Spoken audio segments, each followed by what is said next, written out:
mau interview Ibu ya. Pertama perkenalkan diri dulu. Nama saya Ibu Adi Panasari, berada di Sawah-Dalam, Kata Jaya. Pertanyaan pertama ya Bu, untuk kehidupan sehari-hari biasanya Ibu menggunakan air untuk apa?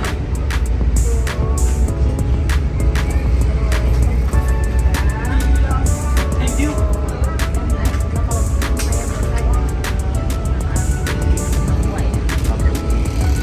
Kedua, menurut Ibu kualitas airnya tuh bersih atau enggak ya? Menurut Ibu bersih ya? Menurut Ibu, apakah kualitas air yang rendah berpengaruh terhadap kehidupan sehari-hari? Pasti. Pesan apa yang Bapak Ibu ingin berikan kepada pemerintah kalau misalnya airnya masih kotor gitu, pengen dibersihin atau gimana? Ya, yang pasti mah lebih dingin aja ya, airnya untuk masyarakat terutama. Jadi lebih penyaringannya lebih lagi. Bapak pernah mendengar tentang pencemaran air keras itu? Nggak ada. Nggak ada ya?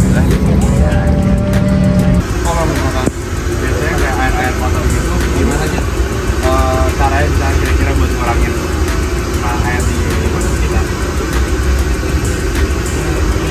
Kelola lagi ya biasanya ya. Gitu. Oke deh kalau gitu. Oke Mas, makasih ya Mas.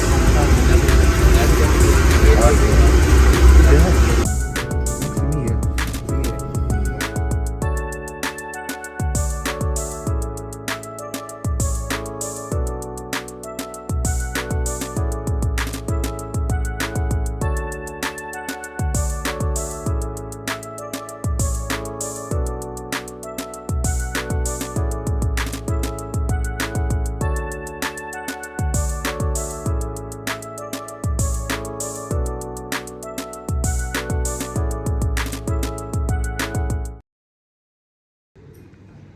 Jadi Pak, ya, pertanyaan pertama dari kami. Jadi bagaimana ketersediaan air bersih mempengaruhi kehidupan sehari-hari dan aktivitas sosial ekonomi di berbagai wilayah di Indonesia? Menurut Bapak pribadi? Ya jelas kan air kebutuhan utama gitu, kebutuhan sehari-hari. Ya jelas kualitasnya harus bagus, terus kuantitasnya pun harus bagus, bedanya kualitasnya ya. Jadi kualitas airnya harus jernih, layak minum gitu ya. Terus kuantitasnya air itu disuplai satu hari itu dalam berapa jam gitu ya. Karena tidak semua PDM suplai air dalam 24 jam. Ada yang paginya kencang, malamnya kecil, ada kan kejadian gitu ya. Jadi kualitas yang terakhir ada keterjangkauan, harganya pun tidak boleh melampaui batas yang telah ditentukan oleh pemerintah. Jadi harga air itu, biaya bulanan air itu pemerintah sudah tentukan bahwa itu harus paling besar itu 1/4 dari penghasilan masyarakat gitu ya. Jadi kalau misalkan masyarakat gajinya UMR misalkan sekitar 3 juta 4 jutaan, berarti tagihan air kurang lebih 100-200 ribu gitu ya. Nggak boleh terlalu mahal juga. Jadi ada 3 faktor: kualitas sama keterjangkauan. Terus pertanyaan lagi, dapatkah Bapak memberikan contoh komunitas di Indonesia di mana kualitas air yang bagus meningkatkan kualitas hidup mereka? Yang sebelumnya tidak bagus terus ditingkatkan, dan gimana itu berubah hidup mereka? Kalau sejauh-jauh di Indonesia kita punya cabang, ada 10 kantor cabang, ada di Kabupaten Tangerang, ada wilayah pelayanan 2 kabupaten, 2 kota, wilayah 3 di daerah Perumnas itu, ada di Serpong, ada di Teluk Naga, ada di Tiga Raksa, ada di BSD, sama di Sitar Raya ya, satu lagi. Nah di Teluk Naga itu dulu airnya nggak bagus karena dekat laut, ya kan. Akhirnya kita masuk coba di sana. Sekarang masyarakat bisa mencuci baju, bisa minum dan segala macamnya yang dilakukan dengan air gitu. Dulunya mereka kesulitan air, secara kesehatan juga mungkin terhadap badannya dia, kulitnya dia, segala macam tidak bagus. Sekarang alhamdulillah udah bagus. Itu udah masuk. Dulu berarti nyuci di kali yang kotor itu? Ya. Sekarang pokoknya ke arah bandara nih, ke arah bandara kan ada kali di tengah tuh. Nah, orang nyuci di situ. Sekarang udah bagus dari kita. Jelas itu sangat berubah terhadap pola hidup masyarakat. Jadi kalau menurut Bapak, mungkin Bapak pernah dengar gitu, apa saja penyakit yang paling umum yang ditularkan melalui kualitas air yang tidak bersih gitu? Yang paling banyak ya. Jadi gini, sumber air ada banyak. Ada bisa dari PDAM, bisa juga orang-orang itu pakai pompa air sendiri, atau ada sumber air yang dikelola oleh satu komunitas, airnya ditampung sama itu dijual ke masyarakat gitu ya. Yang paling sering muncul itu adalah apa namanya itu ya penyakitnya ya. Itu dia. Ada kandungan E. coli yang cukup tinggi. Itu bakteri yang paling berbahaya, dan itu memang jika air tidak diolah secara baik gitu ya, muncullah itu bakteri E. coli, ada orang disentri, buang-buang air segala macam karena air kan diminum. Kemudian bagaimana menurut Bapak kurangnya akses ke air bersih memperburuk masalah kesehatan masyarakat di daerah kabupaten dan desa? Jadi gini, ada program pemerintah di program internasional malah ini. Jadi programnya digalang oleh IWOS gitu ya. Jadi bahwa masyarakat harus dapat akses air bersih, seluruh masyarakat lah. Pokoknya di programnya seperti itu, harus dapat akses air bersih. Otomatis jika masyarakat tidak mendapatkan akses itu, kehidupannya pun ya akan tidak baik lah gitu ya, dari sisi kesehatan. Kemudian itu tadi ada 3K, keterjangkauan, kualitas, dan kuantitas. Oke Pak, mungkin sekarang kita mulai tanya-tanya tentang lingkungan ya, dampak air terhadap lingkungan. Jadi bagaimana air yang tercemar mempengaruhi keanekaragaman hayati ekosistem perairan di Indonesia? Waduh.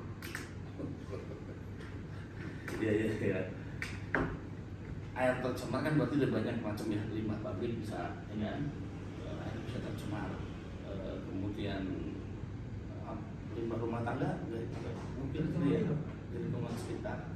Jelas berpengaruh ya, kalau misalkan airnya nggak bagus, ekosistem di sekitar, hewan, misalkan ikan dan seluruhnya akan terpengaruh lah pasti gitu ya.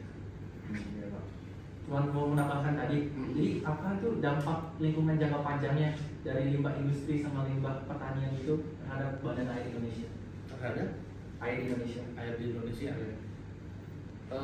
Yang jelas kalau bagi kami ya, bagi PDAM kan sumber airnya itu jelas. Kita ngambil dari Cisadane. Kalau di Tangerang, di tempat lain mungkin di Bandung itu dari air pegunungan, dia pakai gravitasi turun ke bawah gitu ya. Kemudian diolah, dibersihkan, dia layak minum gitu ya. Nah, jika memang ada limbah dari industri dan segala macam kan itu sudah diatur, ada peraturannya, dia nggak boleh buang kemana, dikelola seperti apa. Jadi saya kira regulasi lah yang harus menjaga ini semua gitu ya. Kalau misalkan si pabrik membuang air ke sungai yang kita akan olah airnya, jelas sekali itu kan jadi masalah gitu ya. Tapi kan sekarang sudah diatur semua bahwa limbah industri tidak boleh dibuang ke sembarang tempat. Ada tempat pembuangan, bahkan itu dimonitor setiap bulan. Apakah yang itu mengurus PAM atau beda instansi Pak? Beda.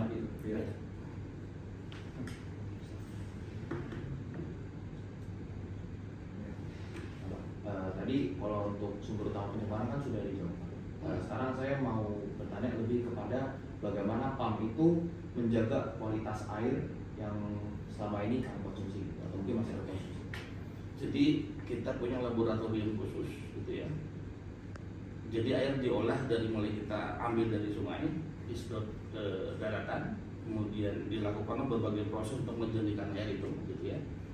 Ada yang namanya proses penyaringan, kemudian ada yang dibikin vlog dulu gitu ya, dibikin vlog kemudian disaring, dibersihkan sehingga air itu jernih.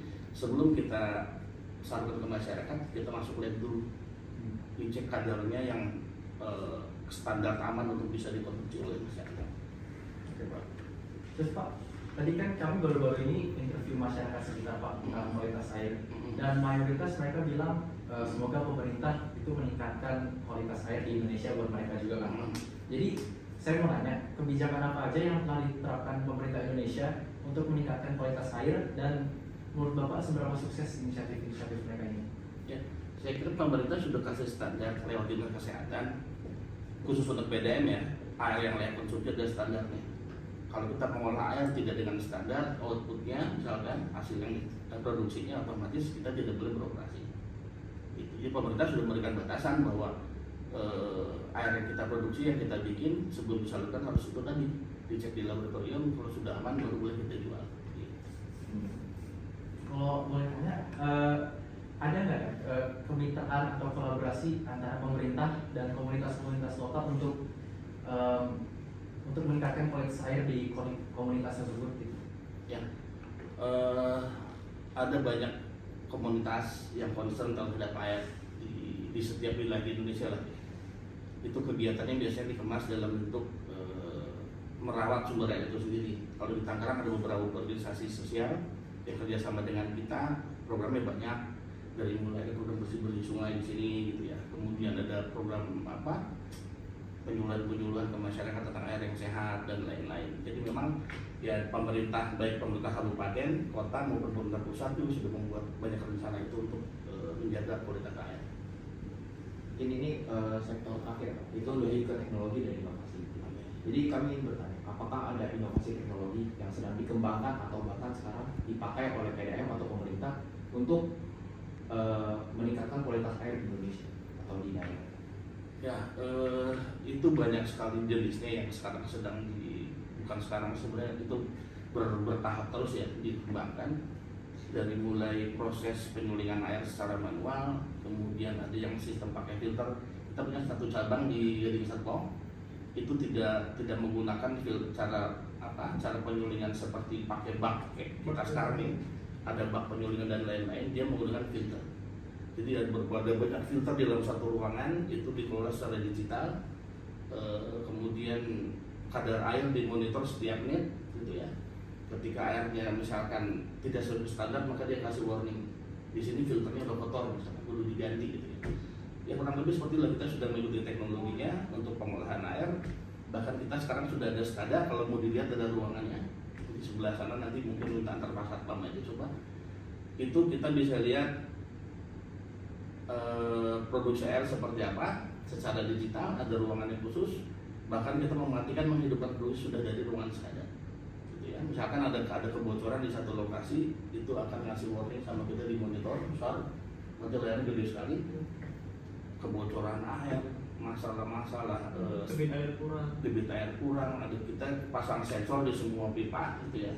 Ketika penurunan debit, oh berarti di satu lokasi ini airnya kecil gitu ya. Kita bisa tahu dari sekadar yang kita punya. Gitu. Kalau mau lihat nanti boleh bisa. Mungkin untuk pertanyaan terakhir. Jadi kan yang dapat kita ketahui, masyarakat tuh dari dulu udah ada namanya penyaringan air secara tradisional.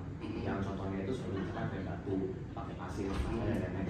Itu apakah PDAM itu mengintegrasikan teknologi modern untuk meningkatkan manajemen kualitas air di Indonesia juga, diadaptasiin dari tradisional ke modern?